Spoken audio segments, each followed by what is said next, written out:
Boa tarde, ouvintes. Aqui estamos mais uma vez para o nosso programa semanal sobre medicina chinesa e acupuntura. E hoje, continuando exatamente tudo que a gente vem fazendo, vamos respondendo as perguntas dos nossos ouvintes. E eu agradeço muito que todos façam as suas perguntas, podem encaminhá-las ou para a rádio ou lá para o meu consultório e a gente responderá com o máximo prazer, tá bom? Vamos lá. Sara Lapa de Itaquera. Quais os benefícios que a acupuntura traz para pessoas portadoras de esclerose múltipla? Bom, esclerose múltipla é uma doença que atinge todo o sistema nervoso central e eventualmente também os nervos periféricos. Essa patologia ela atinge mais a parte sensitiva, mas pode atingir a parte motora também, pode atingir o cerebelo também, pode atingir a vista, dando distúrbios visuais. Ela pode ter inúmeras formas de atingir a pessoa. Então, tudo vai depender, Sara, de como que essa pessoa chega no consultório. Normalmente, a esclerose múltipla é uma doença que costuma acometer pacientes mais jovens, na faixa dos 28 aos 35 anos. E ela é evolutiva, claro, mas existem medicamentos hoje em dia que conseguem auxiliar o tratamento em alto grau. Mas tem que procurar, claro, os neurologistas, especialistas no caso. E a gente pode fazer um tratamento coadjuvante com acupuntura. Em que sentido? Existem os pontos locais, tá? Que nós vamos trabalhar. Vamos supor que a pessoa tenha distúrbios visuais, nós vamos fazer os pontos locais para atingir a área visual.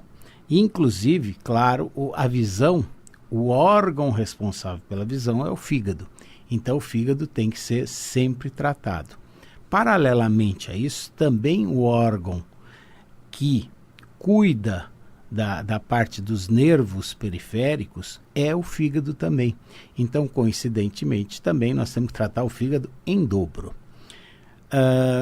Quando as alterações estão apenas nos nervos periféricos, aí nós vamos tratar principalmente os nervos periféricos com pontos regionais e locais aonde existam as alterações.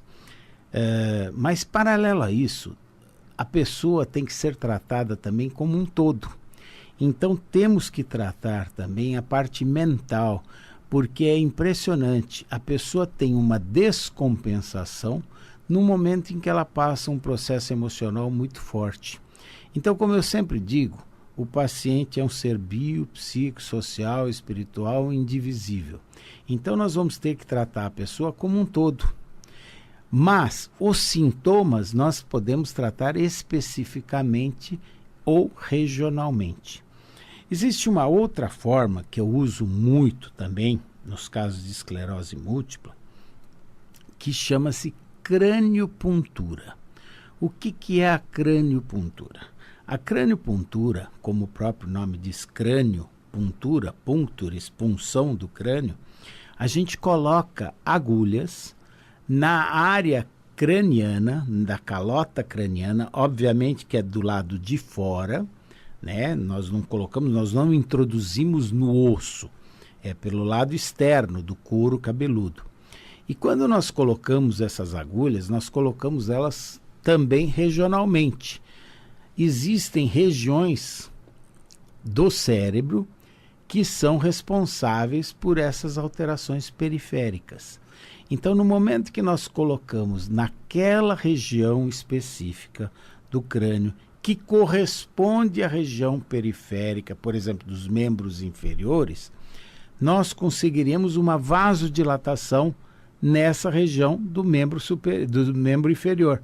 E, consequentemente, abaixo da superfície da calota craniana, nós conseguiremos também uma vasodilatação na área cerebral respectiva e que vai ajudar no trato motor e sensitivo dessa pessoa.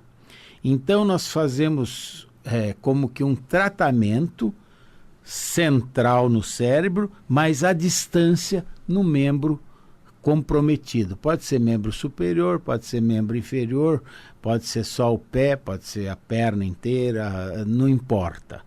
Mas nós podemos fazer esse tratamento coadjuvante da craniopuntura.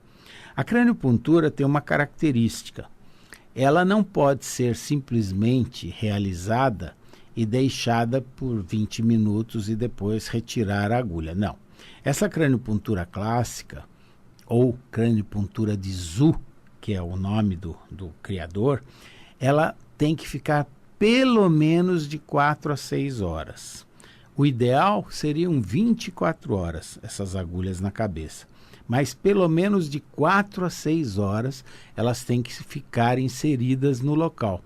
Então, normalmente o paciente é muito bem instruído pela gente para que ele remova essas agulhas após o término dessas 4 a 6 horas. Ele não vai ficar esperando dentro do consultório sentado, olhando o teto por 6 horas, tá claro?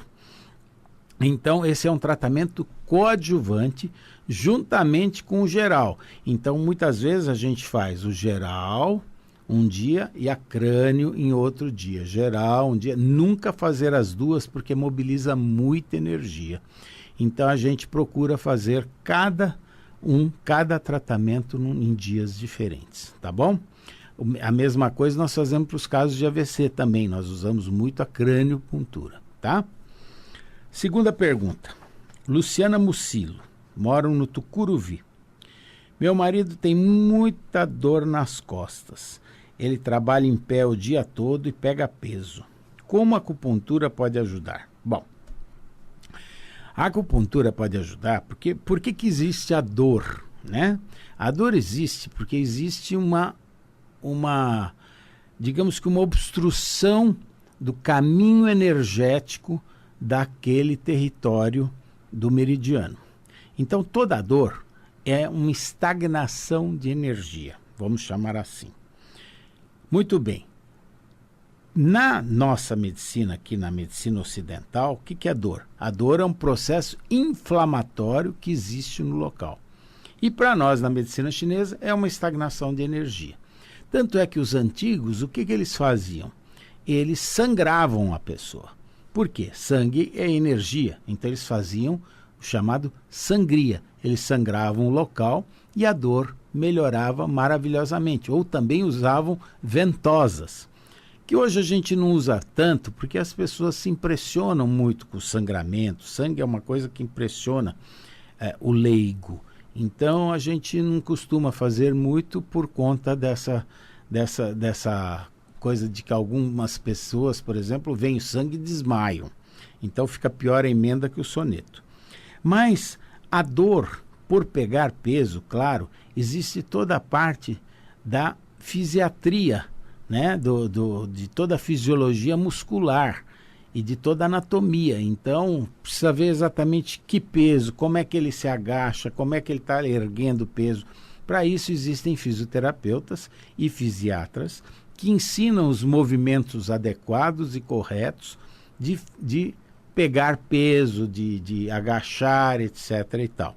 Eu não vou me ater nisso, mas uma boa fisioterapia é indicada para esses casos. Agora, com a acupuntura, nós vamos fazer com que a energia circule e saia essa estagnação. Ou seja, acaba o processo inflamatório pela liberação das substâncias neurotransmissoras, então encefalinas, prostaglandinas, substâncias P, serotoninas, elas são liberadas e tiram esse processo inflamatório e alivia-se a dor. Mas tudo vai depender, porque quando você falou aqui tem muita dor nas costas, as costas, eu não sei o que é as costas, pode ser cervical, pode ser torácica, pode ser lombar. E o tratamento é diferente em cada uma dessas regiões. Mas a base é essa, é liberar os neurotransmissores para tirar o processo inflamatório e fazer energia circular para que não haja estagnação de energia, tá? Então isso é o básico. E eventualmente ajudá-lo, principalmente com fisioterapeuta ou com fisiatra, na função dele que ele exerce do trabalho, como que ele agacha, como que ele vai pegar o peso, como que vai fazer as coisas, tá? Medicina é bom senso, não se esqueçam disso nunca. Terceira pergunta. Felipe do Ipiranga. Trabalho muitas horas dirigindo e tenho histórico de cifose e escoliose. Como faço para prevenir as futuras dores na lombar? Bom, muito bem. A cifose é o que o leigo chama de corcunda. E a escoliose é aquela coluna em S, que o indivíduo fica em posição completamente torta.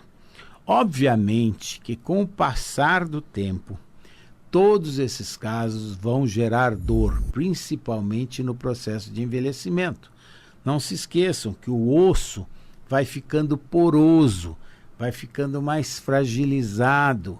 Então, com o envelhecimento, pode ocorrer fraturas espontâneas, pode ocorrer até de um desmanchamento da vértebra, um processo onde existe um acunhamento. A vértebra vai se formando uma cunha.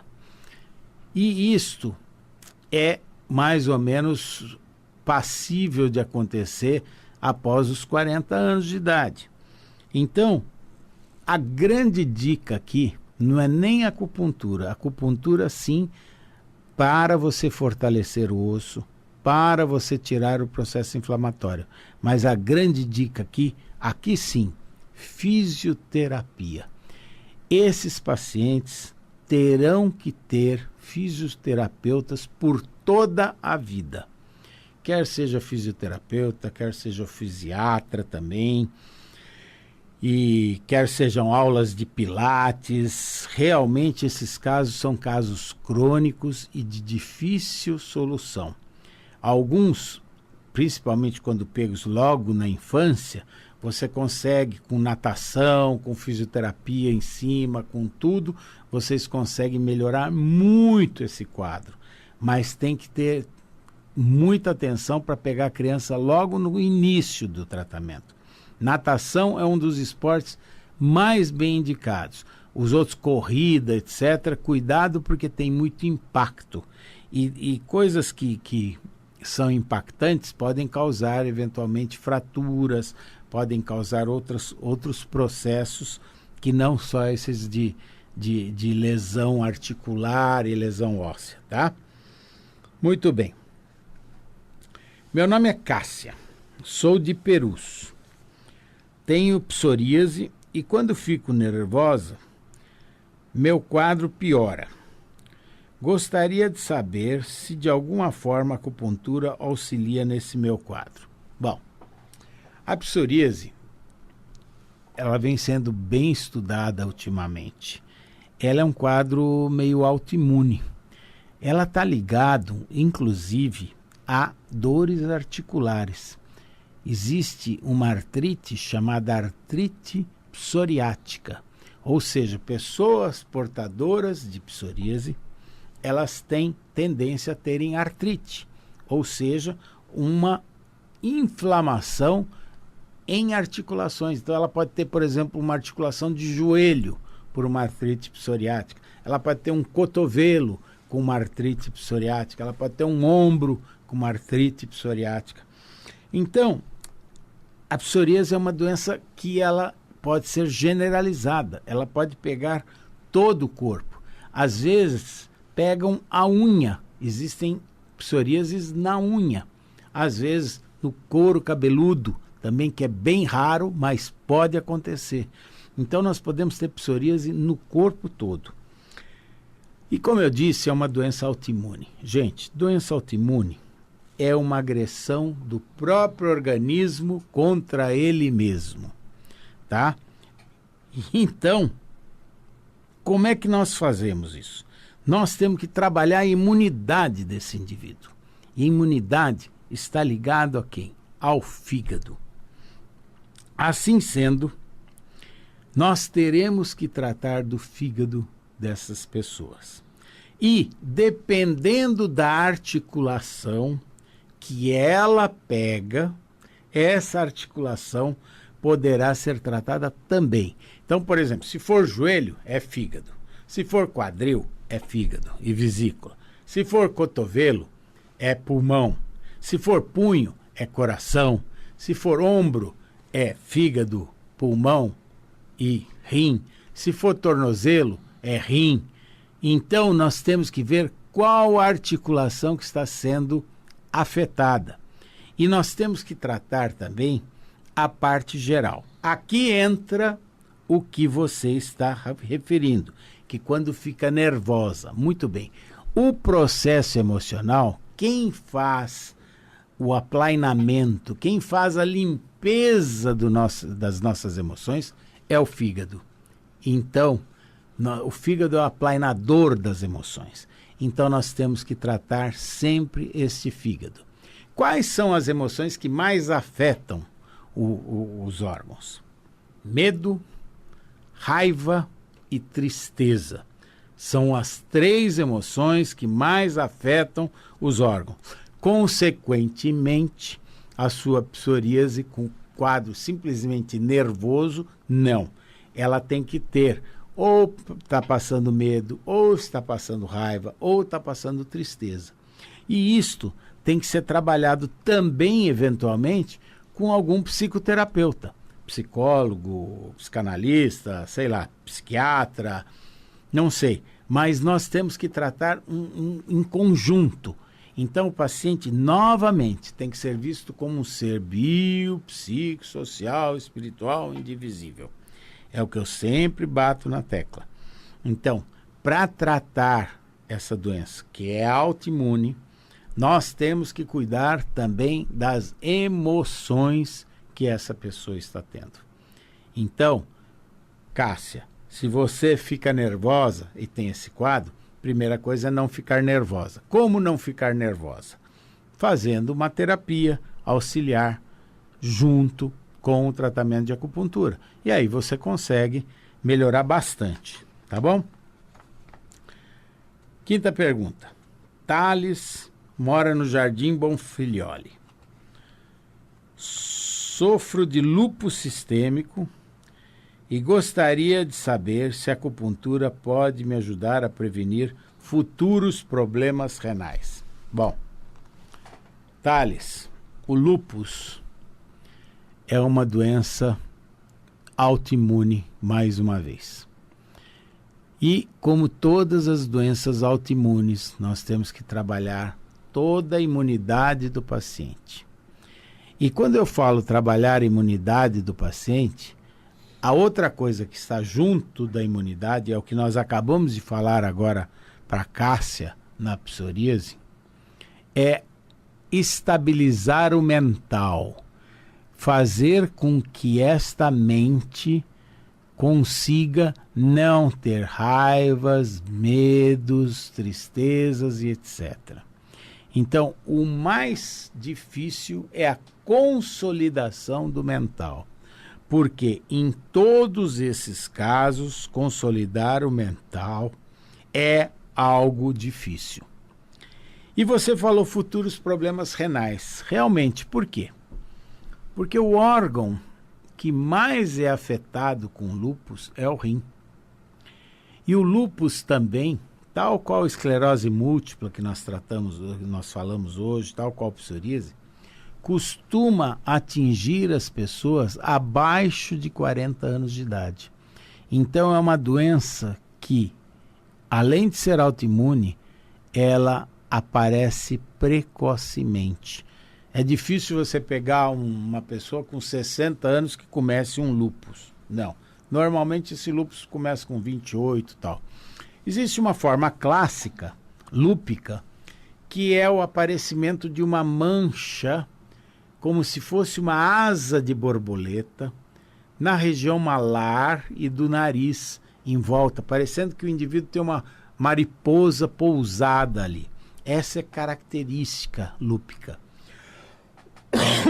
Mas muito cuidado, porque gestantes que são expostas à luz solar também podem ter essa asa de borboleta, sem significar que tenham lúpus, tá? Isso é apenas um melasma, um cloasma, chamado cloasma gravídico. Então não vão confundir um cloasma gravídico com uma pessoa que tenha lúpus. Então, se aparecer esta mancha em asa de borboleta em mulher, que ela não está gestante, nós temos que ter o cuidado de fazer os exames. Claro que ela tem que ter outros sintomas, dores articulares, fraqueza, dores musculares, eventualmente problemas de pneumonia, porque o lúpus é uma doença sistêmica, então ela pode dar uma pneumonite lúpica, ela pode dar problemas no coração, ela pode dar a nefrite lúpica, que é no rim, então ela pode se manifestar de várias maneiras. Então nós temos que tomar cuidado devido, fazer os exames adequados e afastar essa hipótese de lúpus. Porque também as outras doenças ditas colagenoses, que é o nome dado a esse grupo de patologias vasculares autoimunes vasculares, que atingem os vasos, que atingem a autoimune e que pegam o sistema do colágeno, o sistema do tecido conjuntivo, elas podem ser lúpus falso positivo, ou seja, a pessoa pensa que tem lúpus, mas não tem lúpus, e tem, sei lá, uma periarterite nodosa, uma esclerodermia ou dermatomiosite. São doenças, são várias as doenças que dão nesse tecido conjuntivo, por isso chama-se colagenose, e são várias doenças que fazem supor que tenham lúpus. Mas você falou uma coisa certa, me ajudar a prevenir futuros problemas renais. Por quê? Porque o grande problema das doenças autoimunes, mas principalmente do lúpus, é que eles agridem o rim. E o rim, eu já disse a vocês, é o órgão mais nobre que nós temos. É o nosso tesouro. Então, nós temos que cuidar desses rins. Então, paralelo ao tratamento, vocês têm que procurar uma pessoa com lúpus, ela tem que procurar algum bom reumatologista, né?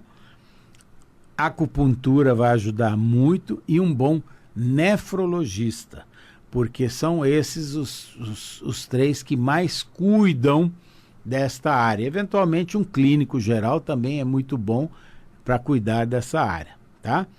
Mas sempre pensando em fazer a prevenção, ou seja, manter a energia da pessoa, prevenir a doença e promover a saúde.